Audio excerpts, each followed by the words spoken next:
చదువుతో పాటు skills, placements తో పాటు సక్సెస్ సందీప్ యూనివర్సిటీ మాత్రమే అందిస్తుంది.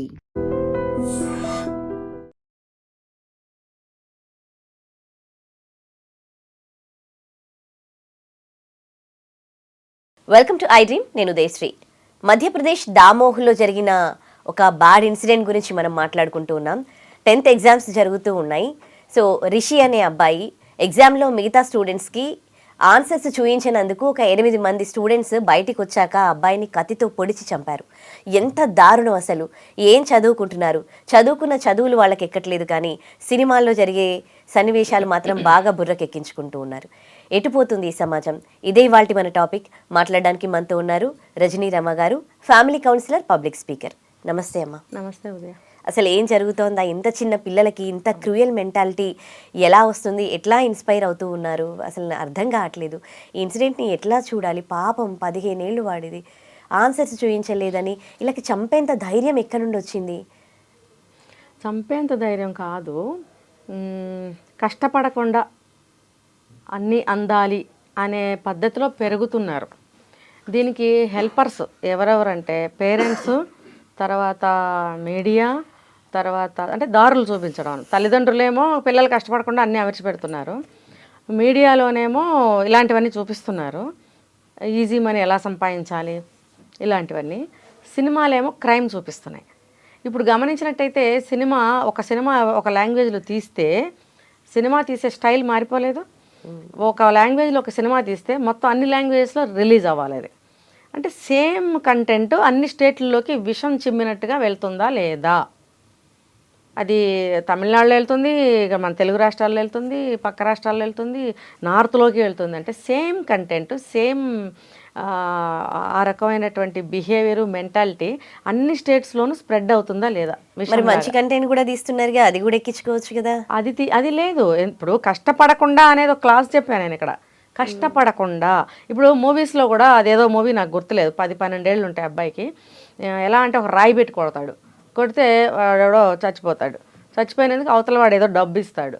ఇదేదో బాగుంది కదా, నేను నా గోల్ రీచ్ అవ్వాలంటే ఈజీగా ఉంది కదా, వాడికి చదువు రాదు, చదివించేవాళ్ళు లేరు, మరి ఏం చేయాలి? ఇలా చేసి పోలీసులకి పట్టుబడకుండా పారిపోయి పెద్దవాడు అయ్యే వరకు ఆ విధంగానే సంపాదించి అదేదో డాన్ లాగా అయిపోయి, ఇది చిన్న పిల్లల్ని పెట్టి అలాంటివి చూపించవచ్చా? సమాజాన్ని పాడు చేస్తుంది ఎవరు? సినిమా వాళ్ళే, మీడియా, తర్వాత తల్లిదండ్రులు కూడా. ఇవన్నీ అందుబాటులో లేకుండా చూడాల్సిన బాధ్యత తల్లిదండ్రులు. అట్లీస్ట్ 15 సంవత్సరాల వరకు, 10th క్లాస్ లెవెల్ వరకు కూడా అరచేతిలోనే వాళ్ళని బిగించి పట్టుకోవాలి అనే బుద్ధి, జ్ఞానం ఎంతమంది తల్లిదండ్రులకు ఉంది? లేదు. చాలామందిని నేను చూస్తున్నాను, 3 ఏళ్ల బాబు దగ్గర నుంచి, అంటే ఇప్పుడు 10th క్లాస్ అన్నారు కాబట్టి అక్కడ వరకు ఆలోచిద్దాం, 15 ఏళ్ల వరకు కూడా చాలా ఈజీగా వదిలేస్తున్నారు పిల్లల్ని. అన్నీ ఇచ్చేస్తున్నారు, అన్నీ ప్రతిదీ ఇచ్చేస్తున్నారు. వాళ్ళు చేసే అల్లరిని అసలు నాకైతే ఎంత భరించలేనట్టుగా అనిపిస్తున్నారు. ఎందుకంటే డిసిప్లిన్లో ఉన్నాం కాబట్టి మనకి అది నచ్చదు. వాళ్ళకేంటంటే అబ్బా మా అబ్బాయి కదా, ఇప్పుడు వాడు అంత ఏమంటారు పేచీ పెడుతున్నాడు, నేను ఇప్పుడు ఇది ఇవ్వకపోతే వాడి ప్రేమకు నేను దూరం అవుతానేమో, నా మీద వాడి కోపం వస్తుందేమో అంటే ఒక ఇన్సెక్యూర్ ఫీలింగ్ బాగా వచ్చేస్తుంది తల్లిదండ్రులు. ఒక్కటేసి ఇరక్కొట్టి మూల కూర్చోబెడితే ఇవన్నీ వస్తాయా? రావు. అది వాళ్ళకి తెలియటంలా.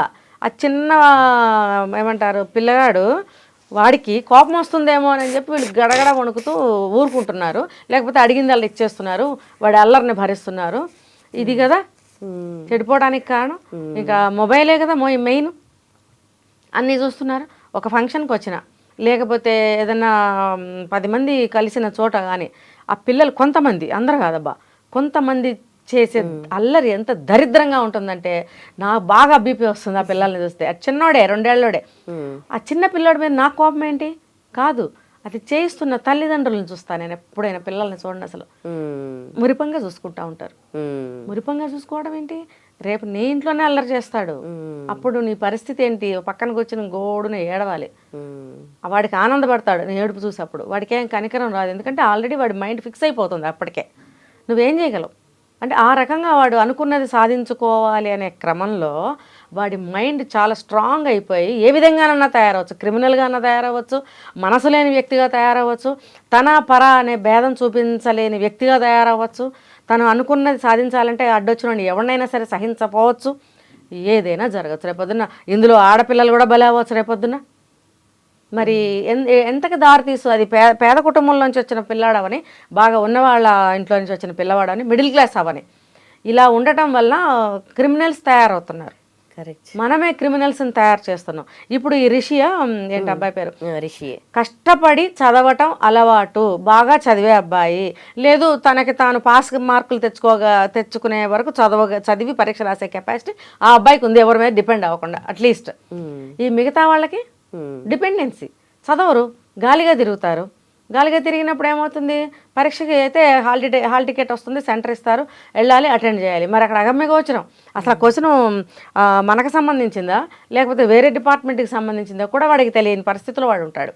అప్పుడు ఏం చేస్తాడు, పక్కన పిలుస్తాడు, అంటుంటాడు అనమాట. లేకపోతే చిన్న పేపర్ ఉండదుట్టి వాడి మీద వేస్తాడు.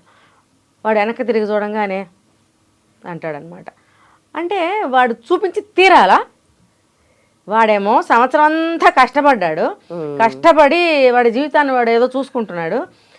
వాడి కష్టం అంతా నువ్వు కష్టపడకుండా ఈజీగా ఆ ప్రశ్నలు నువ్వు కాపీ కొట్టేస్తే జవాబులు, ఇప్పుడు వాడు గొప్ప నువ్వు గొప్ప, ఇద్దరు సమానం అయిపోతారు కదా రేపు. మరి ఆ అబ్బాయి ఇదే ఆలోచించాడు, నేను కష్టపడి చదువుకొని నేను రాస్తున్నాను, ఒకవేళ తనది తప్పో రైటో తెలీదు, రాసేస్తాడు, వచ్చింది ఏదో రాసేస్తాడు. నువ్వు కాపీ కొట్టడం వల్ల అతని ఆన్సర్ తప్పు అనుకో, నీది తప్పు అవుతుంది, అది రైట్ అనుకో, నీది రైట్ అవుతుంది. కానీ నువ్వంటూ అసలు కష్టపడి సబ్జెక్ట్ని నువ్వు చదవగలిగినట్టయితే అది తప్పో రైట్ నువ్వు నిర్ణయించుకోగలుగుతావు కదా, నువ్వు రాయగలుగుతావు కదా. మెమరీ అనేది చాలా బాగా ఉంటుంది 15 years ఏజ్ అంటే. వాళ్ళకి ఏముంటాయి, సమస్యలు ఏముండవు. ఉన్నప్పుడు నువ్వు ఎందుకు చదవట్లేదు, అసలు వీళ్ళు చదివేటట్టుగా ఇంట్లో వాళ్ళు కూడా ఎందుకు కేర్ తీసుకోవట్లేదు. ఇలా చదవకుండా ఫైనల్ ఎగ్జామ్కి వాడు ప్రిపేర్ అయిపోయి హాల్ టికెట్ ఇస్తున్నారు అంటే, స్కూల్ వాళ్ళు అసలు హాల్ టికెట్ ఎందుకు ఇవ్వాలి, వీడు ఎగ్జామ్ రాయడానికి అర్హుడు కాదు, వీడికి ఏమీ రాదు అని అసలు హాల్ టికెటే ఇష్యూ చేయకూడదు, ఇచ్చేస్తున్నారు. ఇచ్చేయటం వల్ల వీళ్ళు ఎవడో ఒకటి చూపించిపోతాడులే, వీడు బాగా చదివేవాడు, మంచివాడు అంటే అడిగితే ఇచ్చేస్తాడు అనే ధీమాతో వచ్చారా. ఇప్పుడు ఆ అబ్బాయి నా కష్టం నాది, నేను ఇంత కష్టపడి నేను రాసుకుంటే వీళ్ళందరికీ 10 మందికి నేనే ఎట్లా హెల్ప్ చేస్తాను. అలాంటి వాళ్ళు రేపొద్దున సర్టిఫైడ్ అయినా కూడా 10th క్లాస్ దేనికి పనికి వస్తారు, పనికిరారు. ఇలాంటి ఆలోచనలు అబ్బాయి చేసి ఉంటాడు, అందుకని చూపించలేదు. చూపించినప్పుడు వీళ్ళు మొత్తం పరీక్షలన్నీ అయ్యేవరకు ఆగారు. ఎందుకు, అక్కడ మళ్ళీ వాళ్ళ తెలివితేటలు చూడు, ఇవి మా తెలివితేటలు అంటే క్రిమినల్స్కి వచ్చే తెలివితేటలు అయ్యి. కత్తులతో దాడి, కత్తులు తెచ్చుకున్నారా వీళ్ళు చంపడానికి? అప్పుడు కాదు, తర్వాత. ఇప్పుడు 10th క్లాస్ కంప్లీట్ అవనే మంది, మనం 10th క్లాస్ కంప్లీట్ కాకుండా మన భవిష్యత్తు ఎందుకు పాటు చేసుకోవాలి. 10th క్లాస్ పరీక్షలు అన్నీ అయ్యే వరకు ఆగారు. ఆగి 10th క్లాస్ ఫెయిలో పాసో తర్వాత తెలుస్తుంది, 10th అయితే అయ్యింది వాళ్ళకి. అందుకని అయిన తర్వాత అయితే వీళ్ళకి ఎటువంటి ఇబ్బంది రాదు. ఆ లాస్ట్ పరీక్ష అయిపోయిన తర్వాత దారి కాచి 8 మంది 15 సంవత్సరాల పిల్లలు ఏంటి, కత్తులు ఏంటి, వాళ్ళకి అసలు కత్తులు ఎక్కడ దొరికినాయి, వాడు అమ్మినవాడు ఎలా అమ్మాడు. ఇప్పుడు ఎవరన్నా చిన్న ఆర్నమెంట్ బంగారం ఎక్కడన్నా అమ్మితే, పిల్లలు కానీ ఎవరన్నా అన్నోన్ పర్సన్స్ అమ్మితే, వాళ్ళు అనుమానాస్పద పరిస్థితుల్లో వాళ్ళు పోలీస్ కంప్లైంట్ ఇస్తారు. వీడు చూస్తే ఆహార్యం ఎలా ఉంది, వీడు బంగారం ఎందుకు అమ్ముతున్నాడు, వీడు ఒకసారి కనుక్కోండి అని పోలీస్ స్టేషన్లో కంప్లైంట్ ఇస్తారు. వాళ్ళు వచ్చి పట్టుకుని నీకు ఇక్కడది బంగారం అని అడుగుతారు. అలాగే అది ప్రతి ఒక్క సిటిజన్ యొక్క బాధ్యత. అలాగే ఈ పిల్లగాడు కత్తులు కొంటున్నారు అని అంటే ఆడు ఇచ్చినోడు అసలు ఎందుకు ఇచ్చాడు, మరి కంప్లైంట్ ఎందుకు చేయలేదు అంటే, సమాజం కూడా హెల్ప్ చేస్తుందంటే మరి వాళ్ళు నాకెందుకులే, నాకు డబ్బులు ఇస్తే చాలు కదా, అదే నా బిజినెస్ నడవాలి అంతే. ప్రతి వాడు అలాగే ఆలోచించబట్టే ఇలాంటి పిల్లలు క్రిమినల్స్గా తయారవుతున్నారు. ఆ కత్తులు తీసుకొచ్చి పొడవడం ఏంటి, ఆ పిల్లాడిని విచక్షణారహితంగా, చిన్న ప్రాణం అది కూడా. 10 మంది 8 మంది అటాక్ చేస్తే ఉంటాడా, ఊడతాడా. వీళ్ళందరూ బాధ్యులే అసలు. అవును, కష్టపడి 10th క్లాస్ పాస్ అవ్వాలన్న ఇదితో చాలా కష్టపడి చదివినాడు. 10th క్లాస్ వృధా అయింది, జీవితం వృధా అయింది.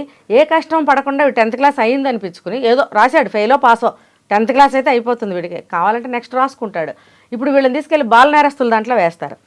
వేసినప్పుడు అక్కడేంటి, చదువు, సంధ్య, విద్యా, బుద్ధి అన్నీ నేర్పిస్తారు, పని పాట నేర్పించినప్పుడు ఆటోమేటిక్గా 10th క్లాస్ కంప్లీట్ అవుతుంది వీళ్ళకి. అక్కడ భయంతో పోయింది ఎవరు, ఈ అబ్బాయి. అంటే ఎక్కడి నుంచి వచ్చింది రూట్స్ ఆలోచించాడు. ఒక సమాజం నుంచి వచ్చింది. కత్తులు అమ్మాడాడు వాడు సమాజం పట్ల అవేర్నెస్ ఉన్నవాడైతే వాడు కంప్లైంట్ ఇచ్చేవాడు కత్తులు ఇవ్వకుండా.